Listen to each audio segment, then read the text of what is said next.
Hello दोस्तों, आपका स्वागत है हमारे डेली करंट अफेयर्स की सीरीज में।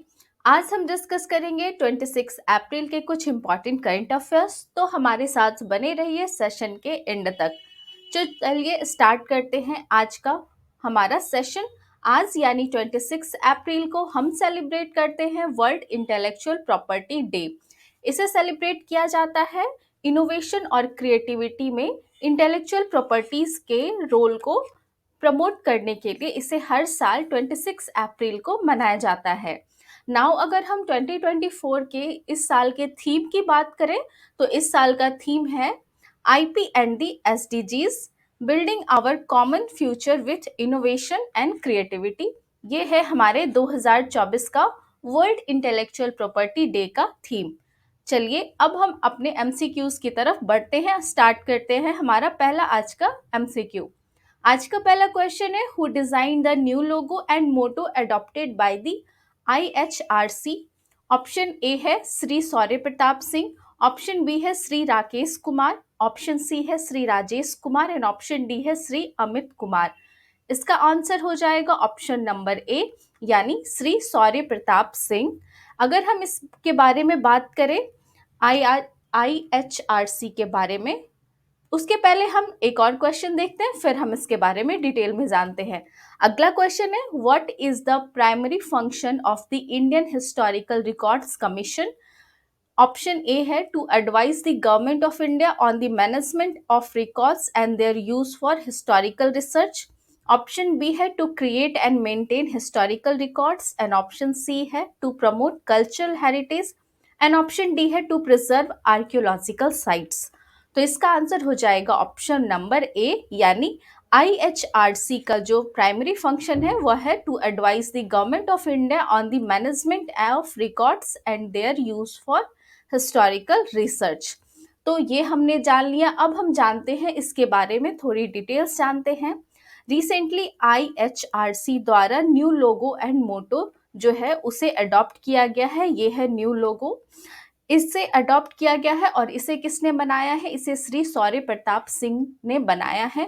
इस लोगो के लिए 2023 में ही एक कंपटीशन का आयोजन किया गया था जिसमें बहुत सारे पार्टिसिपेंट्स ने हिस्सा लिया था, जिसमें श्री सौर्य प्रताप सिंह द्वारा बनाए गए लोगो एंड मोटो को चूज किया गया और इन्हें जो विनर है उन्हें 50,000 रुपीज मिला और बाकी के जो पार्टिसिपेंट्स हैं उसमें टोटल 8 लोगों को, प्रत्येक लोगों को 5-5 हजार रुपए प्राइज के रूप में दिया गया।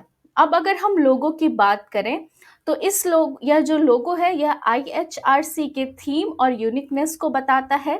इस लोगो में यह जो आपके पेजेस के शेप में ये कमल की पंखुड़ियों की तरह ये जो पेजेस दिए गए हैं ये बताते हैं कि IHRC हिस्टोरिकल रिकॉर्ड्स को मेंटेन करने वाला एक रेजिलिएंट नोडल इंस्टीट्यूशन है।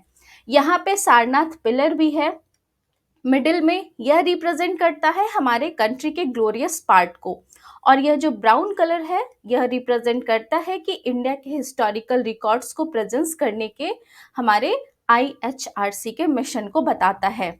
और इसका जो मोटो है, यहाँ पे इस संस्कृत में इसका मोटो है यत्र इतिहासम भविष्यायाम संरक्षित।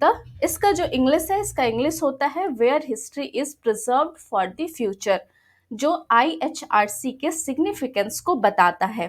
तो हमने अभी देख लिया इसके लोगों के बारे में, क्योंकि ये अभी रिसेंटली अडॉप्ट किया गया है इसलिए आपके लिए इम्पॉर्टेंट हो जाता है। नाउ IHRC के बारे में कुछ और चीज़ों को जाने तो इसे 1919 में स्टैब्लिश किया गया था, जो एक एपेक्स एडवाइजरी बॉडी है।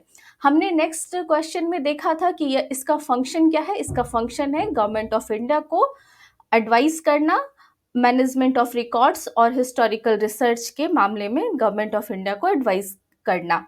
और अगर हम हेड की बात करें, IHRC के हेड कौन होते हैं, तो इसके हेड होते हैं यूनियन मिनिस्टर ऑफ कल्चर जो है ये इस बॉडी के हेड होते हैं। तो इन चीज़ों को आप याद रखेंगे और ये नाम याद रखेंगे। श्री सौर्य प्रताप सिंह इन्होंने बनाया था, लोगो एंड मोटो दोनों को इन्होंने ही बनाया था। ठीक है, चलिए अब हम अगले क्वेश्चन पे मूव करते हैं। अगला क्वेश्चन है, Which Mini Ratna company has recently inaugurated India's first multi-purpose green hydrogen pilot project at the 1500 megawatt Nathpa Jhakri hydro power station in Jhakri, Himachal Pradesh? Option A है एसजेवीएन, ऑप्शन बी है एनटीपीसी, ऑप्शन सी है NHPC and option 4 है PGCIL यानी power grid corporation of India limited. इसका answer हो जाएगा option number 1 यानी SJVN, Sutlej जल विद्युत निगम। इसके द्वारा अभी रिसेंटली इंडिया का first multipurpose green hydrogen power project pilot project को लॉन्च किया गया है हिमाचल प्रदेश के एसजेवीएन में, जो 1500 megawatt Nathpa Jhakri hydro power station है झाकरी हिमाचल प्रदेश में, वहां इसको इनॉग्रेट किया गया है। यह जो प्रोजेक्ट है एसजेवीएन का, यह जो है गवर्नमेंट ऑफ इंडिया के नेशनल ग्रीन हाइड्रोजन मिशन के साथ अलाइन है। इस प्रोजेक्ट में डेली 14 किलोग्राम्स ग्रीन हाइड्रोजन को जनरेट किया जाएगा और इसके साथ ही यहाँ पे ग्रीन हाइड्रोजन के द्वारा पावर जनरेशन तो होगा ही, उसके साथ साथ ग्रीन हाइड्रोजन का यूज जो है अंडर वाटर टरबाइन पार्ट्स जो हैं उनके high velocity oxygen fuel coating के लिए भी किया जाएगा। तो ये इम्पॉर्टेंट है आपके लिए। यहाँ पे आप मुझे कमेंट सेक्शन में बताएंगे अभी रिसेंटली एसजेवीएन की न्यू जो है chairman and MD CMD appoint हुई है, आप उनका नाम बताएंगे। उन्होंने ही इस प्रोजेक्ट को इनॉग्रेट किया था, क्योंकि हम प्रीवियस सेशंस में इनके बारे में डिस्कस कर चुके हैं और हमने एसजेवीएन रिलेटेड भी कुछ और फैक्ट्स भी ऑलरेडी हम पढ़ चुके हैं। आप मुझे इनके अभी रिसेंटली अपॉइंटेड सीएमडी का नाम बताएंगे कमेंट सेक्शन में जरूर। नाउ नेक्स्ट क्वेश्चन पे मूव करते हैं। अगला क्वेश्चन है, What is the rank of India in global military spending in the recently released report by Stockholm International Peace Research Institute (SIPRI)? Option A है first, option B है second, option C है third and option D है fourth. इसका answer हो जाएगा option number D यानी fourth position. Recently SIPRI द्वारा जो अभी रिपोर्ट जारी किया गया है उसमें इंडिया फोर्थ रैंक पर है 2023 में ग्लोबल मिलिट्री स्पेंडिंग के मामले में।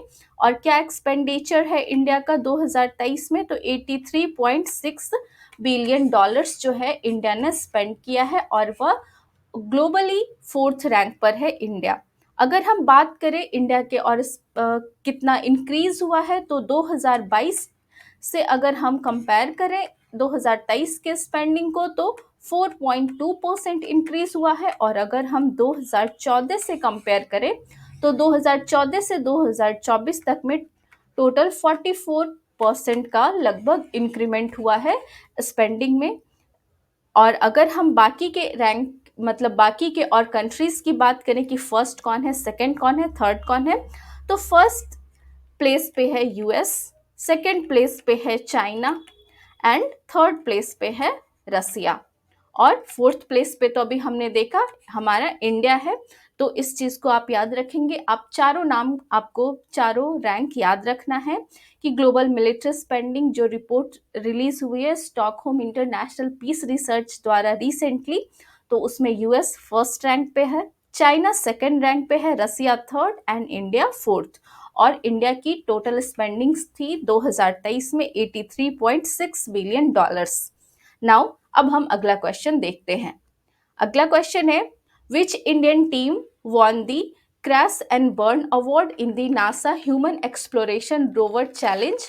ऑप्शन ए है Kanakia international school, option B है the Krishna institute of engineering and technology group of institution Delhi NCR, option C है the Indian institute of technology Mumbai and option D है एनआईटी पटना।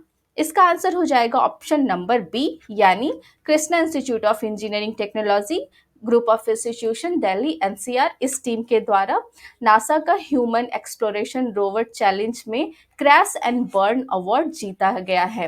तो रिसेंटली नासा द्वारा 30th human exploration rover challenge जो है यह आयोजित किया गया था 2024 का। इसमें जो है इंडियन जो टीम गई थी, स्टूडेंट्स की टीम, उन्होंने 2 अवार्ड्स जीते हैं।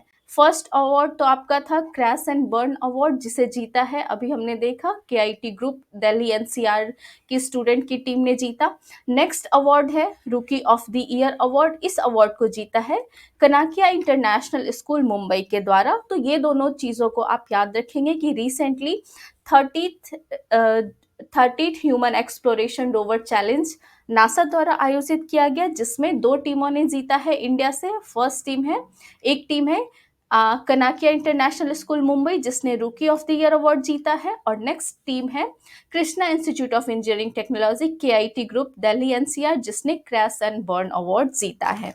नाउ अब हम अगला क्वेश्चन देखते हैं। अगला क्वेश्चन है, where was India's Geeta Sabrawal appointed as the United Nations Resident Coordinator? Option A Thailand, Option B Indonesia, Option C Sri Lanka and Option D India. तो इसका आंसर हो जाएगा ऑप्शन नंबर बी यानी इंडोनेशिया। रिसेंटली जो यूएन सेक्रेटरी जनरल है Antonio Guterres, इन्होंने गीता सब्रवाल को Indonesia का new UN resident coordinator appoint किया है। यह जो है वहाँ पे इंडोनेशिया में वहाँ की कंट्री को मदद करेगी। सस्टेनेबल गोल्स के जो उनका एम है 2030 का एजेंडा है, उसको अचीव करने के लिए ये मदद करेगी। तो यही इसका एम है यूनाइटेड नेशंस के रेसिडेंट कोऑर्डिनेटर का। नाउ अब हम अगले स्लाइड पे मूव करते हैं। ये क्वेश्चन का आंसर आप मुझे कमेंट सेक्शन में देंगे। हमने अभी कुछ देर पहले ही इससे रिलेटेड क्वेश्चंस भी देखे और इससे रिलेटेड और भी जानकारियां देखी। क्वेश्चन है, when was the Indian historical records commission established? Option A 1919, option B 1920, option C 1918 and option D 1921। इसका आंसर आप मुझे कमेंट सेक्शन में देंगे। मैंने एक और क्वेश्चन आपसे पूछा था, एसजेवीएन की रिसेंटली अपॉइंटेड सीएमडी कौन है? तो ये भी आप मुझे कमेंट सेक्शन में बताएंगे। और अगर आपको याद होगा कि एसजेवीएन को रिसेंटली एक अवार्ड भी मिला है, वो क्या था वो भी आप मुझे बताएंगे, क्योंकि ये सारी चीज़ों को हम प्रीवियस सेशन में ऑलरेडी पढ़ चुके हैं। चलिए आज का सेशन यहाँ पे एंड करते हैं। आपसे मिलेंगे अगले सेशन में कुछ नए टॉपिक्स के साथ। पढ़ते रहिए, मुस्कुराते रहिए। मिलते हैं अगले सेशन।